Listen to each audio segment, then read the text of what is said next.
What brought you to Copenhagen? The Will Steger Foundation, based in Minneapolis, made a partnership with Stonyfield Farm to bring a delegation of 10 Midwest youth to bring the voice of the Midwest and also the voice of youth and the future to the floor of the negotiations in Copenhagen. So you actually were a delegate then. I'm sorry, I had the terminology wrong. That's okay. Well, and so what did that unique perspective represent? What do you think that what was the perspective that you brought that perhaps wouldn't have already being? Let me try rephrasing that. And so, what was the perspective that perhaps you brought that might have been left out had you not been there? Well, the voice of youth was very powerful and has been growing in these international negotiations for the last 5 to 10 years. The youth around the world are very organized. There were over 2,000 present, over 500 from the U.S. alone, just this past year in Copenhagen. I was one of 10 from the Midwest, and our voice was not only of just the youth and the future, but also of the Midwest, looking at the great responsibility that we have as one of the highest polluting areas of the United States due to our high dependence on coal primarily. But also at the great opportunity that the Midwest plays both politically and also in manufacturing and taking our country to the forefront of the clean energy economy. So what do you think you were able to accomplish as part of this? Well, we were able to make international partnerships. As you know, one of our lead competitors in the world is China. So us from the Midwest sat down with Chinese youth and talked about how we can work together in the future. The New York Times just had a front page article this past Sunday on China leading the clean energy economy. And as you know, many of our jobs here in the Midwest have gone over there due to the manufacturing shift. And so talking with how we can balance that out and rebuild our economy here locally.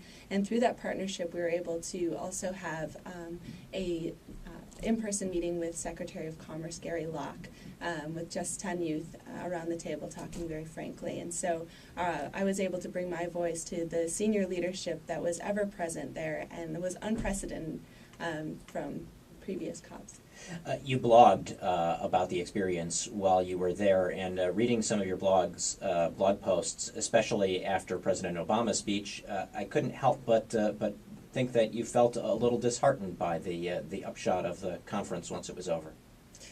Well, while I was in Copenhagen, I had the opportunity to march with 100,000 people through the streets of Copenhagen, talk with hundreds of people from around the world that had solutions, that were committed, people that were working extraordinarily hard and devoting all hours, day and night, to creating a fair, just, and binding climate treaty. And on that last day, the immediate impression was disheartening. When we were hoping for a legally binding treaty, we got a 3-page accord. But through time, we've seen that is not a bad thing. We have U.S., China, and India are all on the accord, which is a huge step forward. The U.S. was not on Kyoto Treaty that has been in place up until now. And so that combined with reflecting on all of the U.S. senior leadership that was present in Copenhagen shows that the U.S. is serious, but we need action in the Senate and we need action in our local communities to rebuild our economy in a clean energy way.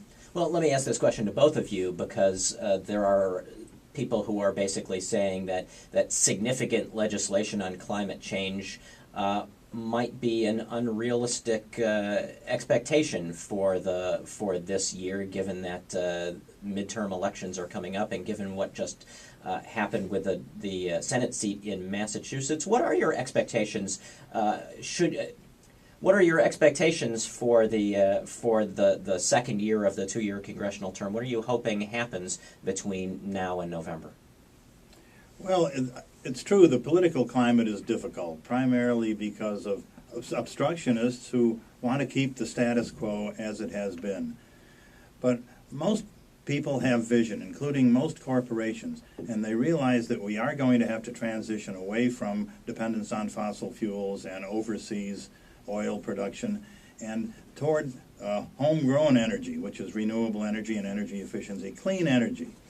And so I think the prospects are pretty good. The main point I would make there is that The longer we put off addressing this problem, the more it's going to cost in the long run. It's kind of like deferring maintenance. We need to address the problem now. People talk about, well, it's going to cost more taxes and cost jobs. No, it's going to cost a lot more taxes in the future if we put it off, and it will create jobs. It will provide new jobs and help the economy here. And let me get a plug in, Mitch, now for the 2010 Green Energy Summit, which will be held in the Midwest Airline Center right here in Milwaukee, March 24, 25, and 26. The theme of that conference, and I want to encourage everyone to attend, you can register online at greenenergysummit.us. The theme of that conference is the new green economy, opportunities and challenges. And I also want to add to that the message that we're sending to the Senate and to our congressional leaders, both in the state and in the U.S., is how old will you be in 2050?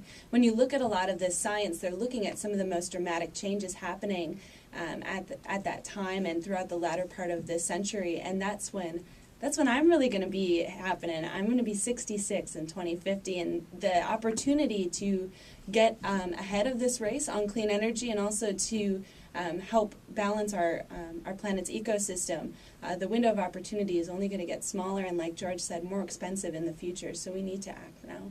You were in Copenhagen. What is your next move in terms of affecting change?